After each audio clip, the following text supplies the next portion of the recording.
Good morning, parents and students. Happy Thursday. We've been having some technical issues this morning, but hopefully we have got this figured out.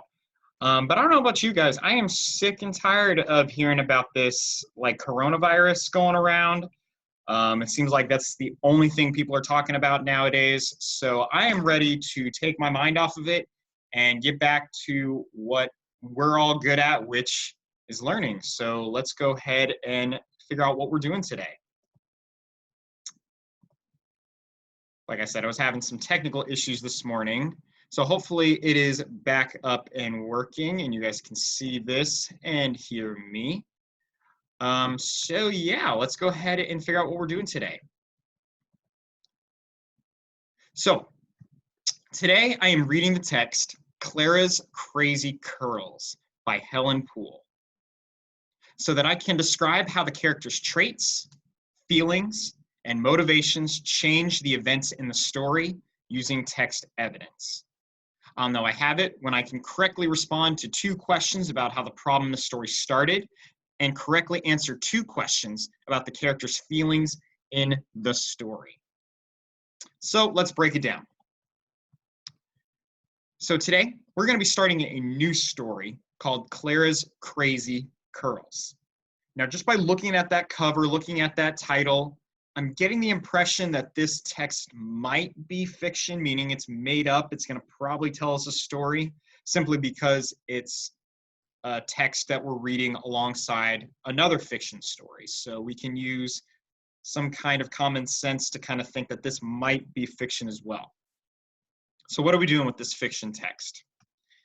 So we're going to be describing how the characters' traits, how they act, their feelings, the things they're feeling, and their motivations change the events in the story using text evidence. I'm going to explain that a little bit more in just a second.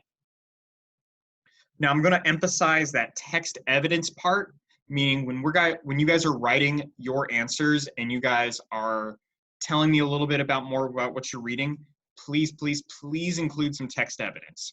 Please include some kind of detail from the text that kind of proves your answers, okay? Now, I will know you guys are able to do this when you guys are able to correctly answer 2 questions on one of your assignments about how the problem got started. And then you guys will have 2 quiz questions about the character's feelings in the story as well. So, like I said before, if you need these directions repeated, go ahead and start this video over. But if not, let's go ahead and talk about what we're doing. So, like I said,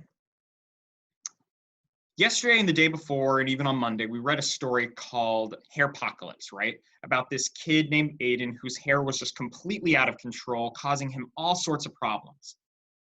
Well, here's what we need to think about. Why did that problem start? Meaning, how did Aiden's problem begin? I mean, his hair just didn't start growing and doing things for absolutely no reason. There had to have been some kind of cause. What caused his hair to act that way? Well, remember in the beginning of that story, what we learned about Aiden? We learned that Aiden was kind of a grubby kid. He was kind of messy, didn't really take care of himself, right? Well, because he acted that way, because he behaved that way, his hair started growing in a way that caused him such problems. So thinking about that, the way Aiden acted actually ended up causing the problem in the story.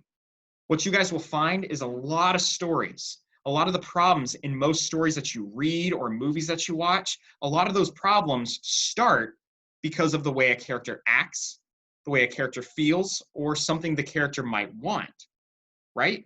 Because Aiden acted grubby, he acted messy, he acted like he didn't even take care of himself. And because he acted that way, the problem in the story started. So what we're going to do today, in the new story we're going to look at called Clara's Crazy Curls, we're going to look at another character that may act a certain way and see how that might cause a problem, okay? So like I said, we are going to be starting a new text today called Clara's Crazy Curls. So once again, you guys will have access to this text as well. It should be posted on the with the assignment as well. So what we do when we get a new text is we have to You guys probably guessed it, scan and predict. So I'm going to give you guys a couple minutes to kind of look through this with me, see what we're going to be reading about.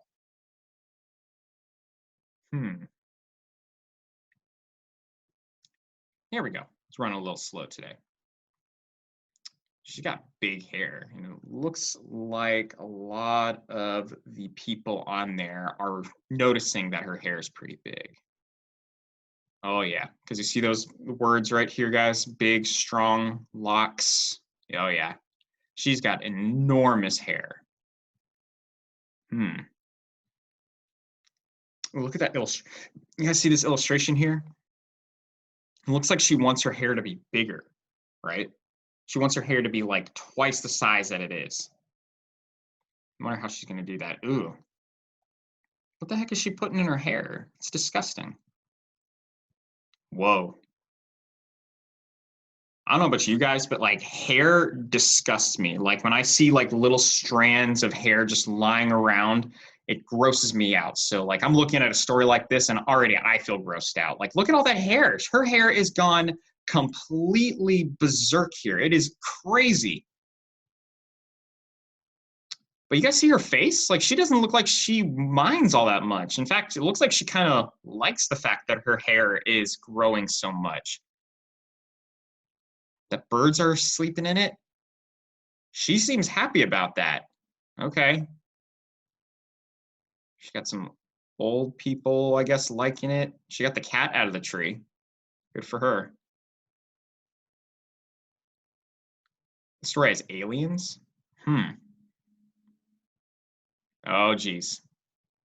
Now she's not happy no more. Oh, boy. Oh, people can't see the movie. They can't see the movie because her hair's in the way.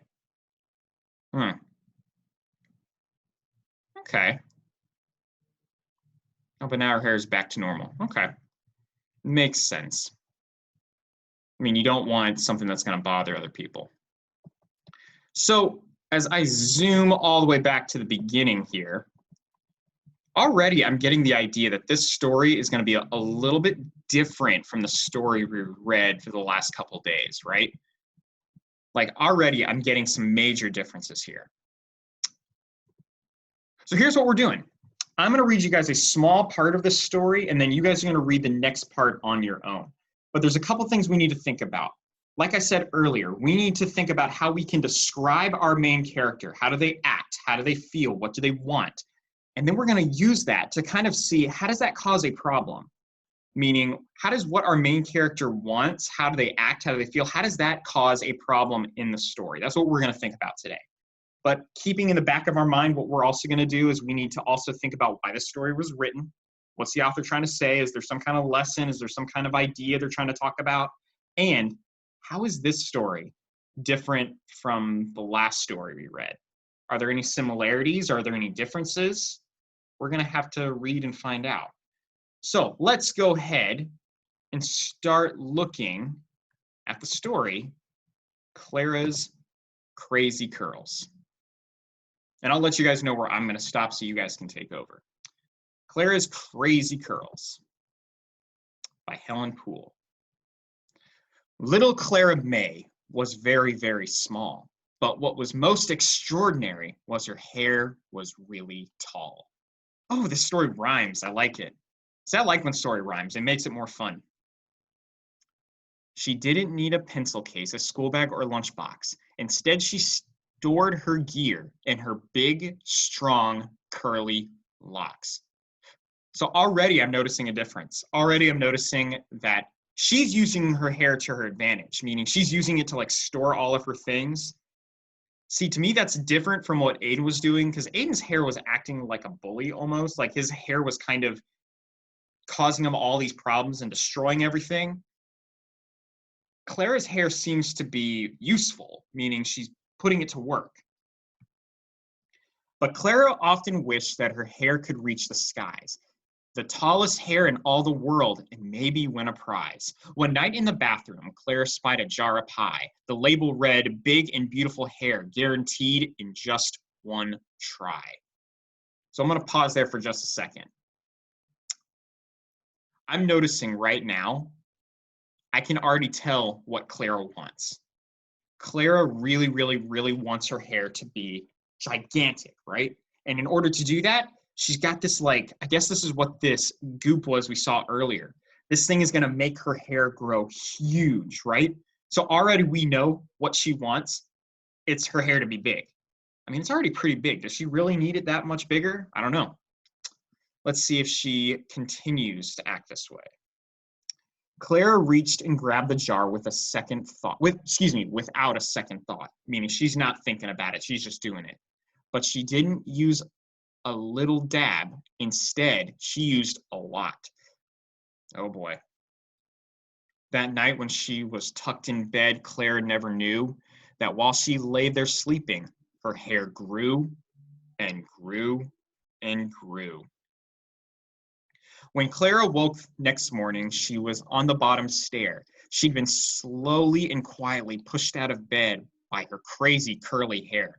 Yippee, she yelled. It worked! Hooray! Good grief, her mom cried. How on earth could hair grow so much? I don't know, Clara lied. Oh, she knows why it grew. She knows. She's lying to her mom. That's not cool. Outside, the birds all snuggled in their brand new curly nest. Clara smiled and beamed with pride. Her curls were now the best. Her hair was extra useful now. She rescued cats from trees. She cleaned out gutters on each house. Her neighbors were quite pleased. Okay. And way up high in outer space, aliens clapped and cheered. A planet made of tickly curls had suddenly appeared. Back on Earth came crowds and crowds that couldn't help but stare. Clara was now famous. People loved her crazy hair. So here's where I'm going to stop. Because a couple things I'm seeing are this. There doesn't seem to be a problem yet. Meaning her hair is growing and growing and growing. It's absolutely huge, right? But the thing I'm noticing is that she doesn't see this as a problem. She's using her hair to do all of these great things, but there's not a problem yet. Which then makes me wonder, what's the problem in this story? There isn't a problem. Is there? So here's what you guys are going to need to do. I'm going to have you guys read up till page 28. So once again, you guys are going to read to page 28. Your job is this. I want you guys to figure out what the heck the problem of the story is. Because no story is complete without a problem. Every story has to have some kind of problem for the characters to overcome, which means your job, while you guys read to page 28, I want you guys to figure out what the problem is and how the problem got started. Because those questions that you guys are going to answer later have to do with how the problem got started and what the problem is. And then after you guys have done those 2 questions, go ahead and take a look at your 2 questions on your quiz. With that being said, I'm going to let you guys get working. I'm here if you guys need any questions, and I will see you guys tomorrow. Take it easy.